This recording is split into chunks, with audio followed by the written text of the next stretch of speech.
नमस्कार विद्यार्थी मित्र हो, आज आपण भूगोल विषयाच्या अनुषंगाने असणारा BA द्वितीय वर्षातील चतुर्थ सत्रामधील आपला पेपर सागरशास्त्र ओशनोग्राफी या सागरशास्त्र ओशनोग्राफी या पेपरचा आपण विचार करत आहोत।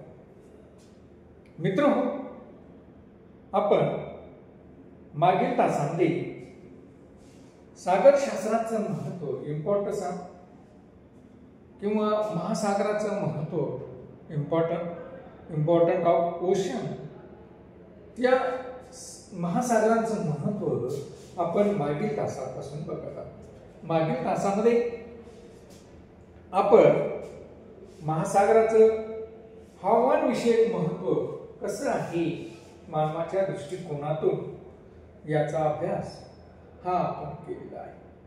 त्याचबरोबर आपण मागील तासामध्ये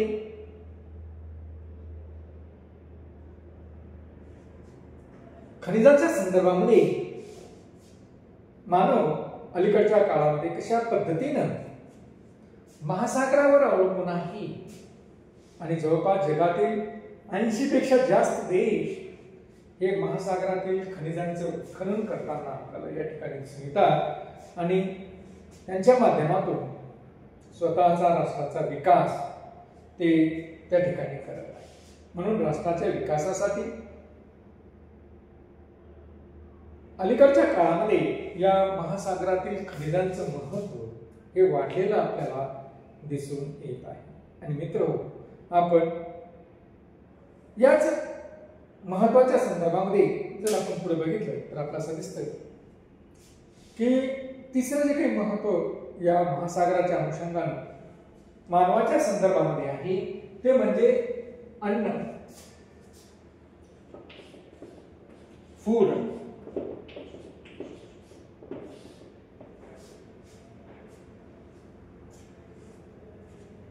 मानवाच्या ज्या काही 3 मूलभूत गरजा आहेत त्यापैकी एक प्रमुख गरज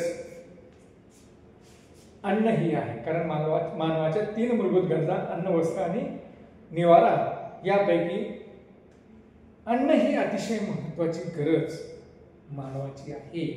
आणि या गरजेच्या संदर्भात या महासागराची काय भूमिका आहे हेही आपल्याला आजच्या तासामध्ये समजून घ्यायचं आहे। मित्र हो, आपण पाहतोय की औद्योगिक क्रांतीनंतर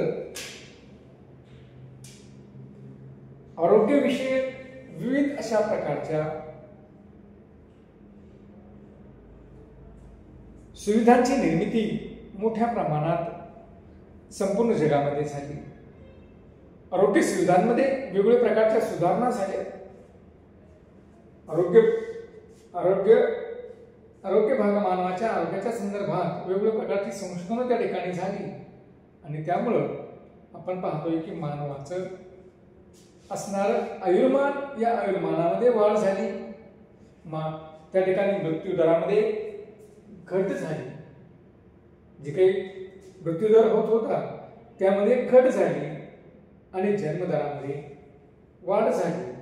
आणि या सगळ्यांचा जर आपण विचार केला तर आपल्याला असं दिसतं की यातून प्रचंड प्रमाणामध्ये काही भागामध्ये जगातील लोकसंख्येचा विस्फोट झालेला आपल्याला दिसून येतो। एकंदर संपूर्ण जगाचीच असणारी लोकसंख्या ही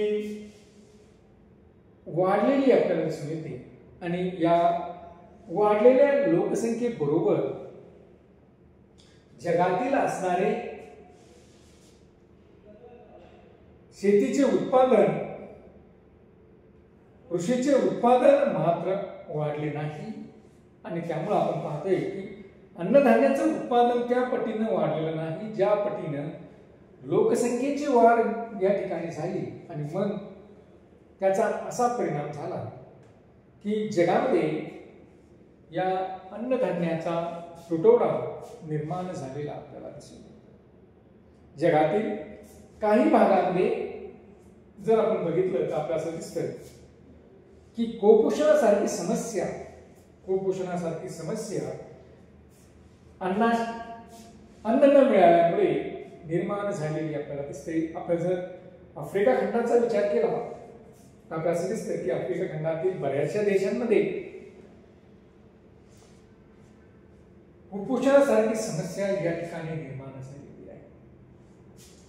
लोकांना 2 वेळेचं अन्न देखील, पुरेसं अन्न देखील त्या ठिकाणी मिळत नाही. आपण सकस अन्नाचा विचार, पोषक अन्नाचा विचार तर या ठिकाणी सोडून देणं किंवा पोषक अन्नाचा तर आपण विचार या ठिकाणी करू शकत नाही, कारण त्या ठिकाणी अन्नच 2 वेळेचं पुरेसं मिळत नाही तर पोषक आहार त्या लोकांना मिळणं शक्यच नाही. आणि मग या ठिकाणी जी काही अन्नाची समस्या निर्माण झालेली आहे, ही अन्नधान्याची समस्या किंवा अन्नाची समस्या या ठिकाणी जी काही निर्माण झालेली आहे, ही सोडवण्यासाठी अलीकडच्या काळामध्ये आपण महासागराचा विचार हा मोठ्या प्रमाणात करू लागलेलो आहोत. मित्रहो, आपण पाहतो की लोकांचं आहार हा भिन्न भिन्न स्वरूपाचा आहे. जगातील काही लोक आहारामध्ये मांसाहाराचा वापर करतात तर काही लोक शाकाहारी स्वरूपाचे आहेत. आणि मग आपण पाहतोय की या वाढणाऱ्या लोकसंख्येला हे सर्व घटक या जमिनीवर मिळणं शक्य होत नाही किंवा पृथ्वीवरील असणाऱ्या भूप्रदेशातून जे काही उत्पादन होतं ते उत्पादन या अन्नधान्याचं ते पुरेसं होत नाही. आणि पुरेसं होत नसल्यामुळे आपल्याला पर्यायी गरज, अन्नाची गरज ही आपण आता महासागराकडनं घेऊ लागलेलो आहोत, महासागरातून उपलब्ध करून घेत आहोत. आणि आपण पाहतोय की जवळपास दरवर्षी आपण 175 दशलक्ष टन अन्न हे अलीकडच्या काळामध्ये महासागरातून मिळवू लागलो आहोत. आणि हे जे काही अन्न आहे हे म्हणजे अलीकडच्या काळामध्ये ज्या अत्याधुनिक बोटींच्या साह्यानं आपण मोठ्या प्रमाणामध्ये मासेमारी करू लागलेलो आहोत. आणि ही मासेमारीमुळे जे काही मासे उपलब्ध होत आहेत त्या माशांचा उपयोग आपण आपल्या आहारामध्ये अन्नासाठी या ठिकाणी करत आहोत. आणि हे अन्न घेऊन मग आपलं आरोग्य, आपलं जीवन, आपली अन्नाची गरज आपण या ठिकाणी भागवू लागलो आहोत. मित्रहो, याच पद्धतीनं आपण जर बघितलं आपल्याला असं दिसेल की या महासागरामध्ये मत्स्यांचे बीज टाकून अन्नधान्याची, या माशांची शेती करण्याचं काम हे अलीकडच्या काळामध्ये, मत्स्य शेती करण्याचं काम हे अलीकडच्या काळामध्ये जगामध्ये मोठ्या प्रमाणात होऊ लागलेलं आहे.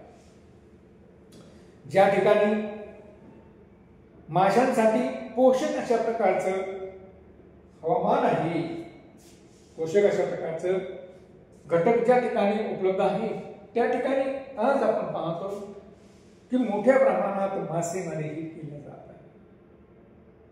आणि हे उपलब्ध होणारे जे काही मासे आहे, हे मासे जगातील वेगवेगळ्या भागामध्ये ज्या ठिकाणी अन्नाचा तुटवडा आहे अशा प्रदेशांमध्ये किंवा ज्या ठिकाणी माशांचं उत्पादन होत नाही अशा प्रदेशांमध्ये ते पाठवण्याचं काम अलीकडच्या काळामध्ये या महासागरातून होत असलेलं आपल्याला दिसतं. आणि त्या माध्यमातून जगातील लोकांची असणारी अन्नधान्याची गरज, अन्नाची गरज ही पूर्ण करण्याचे काम या ठिकाणी होताना आपल्याला दिसत आहे.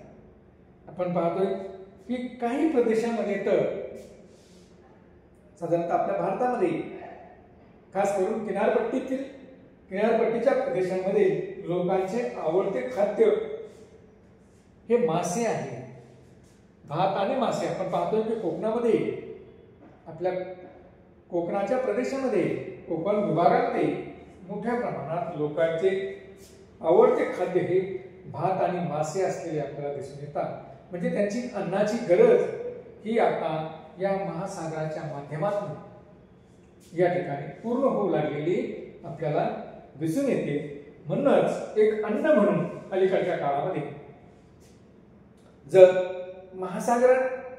महासागरातून माशांचं उत्पादन या ठिकाणी झालं नसतं तर जी काही वाढणारी लोकसंख्या आहे या लोकसंख्येला अन्नाचा पुरवठा आपल्याला करता आला नसता. म्हणून अलीकडच्या काळामध्ये महासागराला एक अन्न निर्मितीचं साधन म्हणून या महासागराकडे अलीकडच्या काळामध्ये मोठ्या प्रमाणात बघितलं जात आहे. त्यानंतर मित्रहो, दुसरा जो काही या महासागराचं महत्व आहे ते आहे वाहतूक.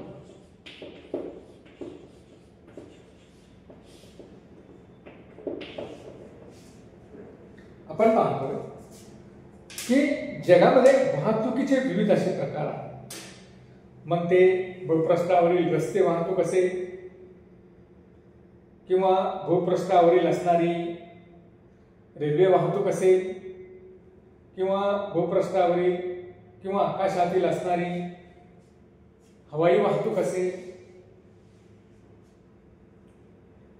या सर्वांसाठी आपण पाहतोय ही जी काही वाहतूक आहे या सर्वांसाठी मानवाला त्या ठिकाणी रस्ते बनवावे लागतात, लोहमार्ग टाकावे लागतात किंवा त्यांच्या उड्डाणासाठी किंवा त्यांना उतरवण्यासाठी विमानतळासारखे मोठमोठे आगार त्या ठिकाणी उभारावे लागतात आणि यासाठी निश्चित प्रचंड प्रमाणात खर्च हा मानवाला या ठिकाणी येतोय. या मानानं आपण जर बघितलं तर वाहतुकीच्या दृष्टिकोनातून जर आपण विचार केला की जगातील वेगवेगळ्या प्रदेशामध्ये जर आपल्याला जायचं असेल तर आपण महासागराच्या मार्गाने या ठिकाणी जाऊ शकतो. आणि जलमार्ग, ज्याला आपण जलमार्ग असं म्हणतो, या जलमार्गाने आपण सहज वाहतूक करू शकतो. कारण जलमार्गाने वाहतूक करत असताना आपल्याला रस्ते वाहतुकीमध्ये ज्या पद्धतीने रस्ते तयार करावे लागतात, लोहमार्ग वाहतुकीमध्ये जशा पद्धतीने आपल्याला ते लोहमार्ग अंतरावे लागतात, तशा पद्धतीचा कोणताही खर्च या वाहतुकीच्या अनुषंगाने होत नाही. या जलातूनच, या पाण्यातूनच आपल्याला ही वाहतूक जहाजाच्या माध्यमातून करता येते आणि म्हणून जलमार्ग हे जगातील सर्वात स्वस्त असे वाहतूक आणि दळणवळणाचे साधन असलेले आपल्याला दिसून येते. आणि मग अशा स्वस्त असणाऱ्या या वाहतूक साधनाच्या माध्यमातून, वाहतूक मार्गाच्या अनुषंगाने, आणि हे वाहतूक मार्ग कुठे तयार झालेले आहेत जलवाहतुकीचे, तर हे महासागरातून निर्माण झालेले आहे. म्हणून महासागर हे या जलमार्ग वाहतुकीसाठी निश्चित एक महत्त्वपूर्ण ठरलेले आपल्याला दिसतात. अलीकडच्या काळाचा जर आपण विचार केला तर जवळपास जगातील 90% वाहतूक, 90% दळणवळण हे या जलमार्गाच्या अनुषंगानेच केले जाते. आणि आपण पाहतो की आंतरराष्ट्रीय पातळीवर जो काही व्यापार चालतो, या व्यापारात जी काही वस्तूंची देवाणघेवाण जगामध्ये वेगवेगळ्या देशांमध्ये केली जाते, ती या जलमार्गाच्या अनुषंगानेच केली जाते, म्हणजेच महासागरातूनच केली जाते.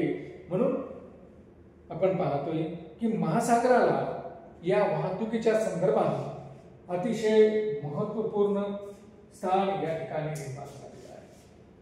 कारण जगामध्ये जर वस्तूंची देवाणघेवाण झाली नसती या ठिकाणी व्यापार झाला नसता तर जगातील इतर भागांचा किंवा सर्व भागांचा जो काही विकास होण्यासाठी अनेक प्रकारचा अडथळा या ठिकाणी निर्माण झाला असता.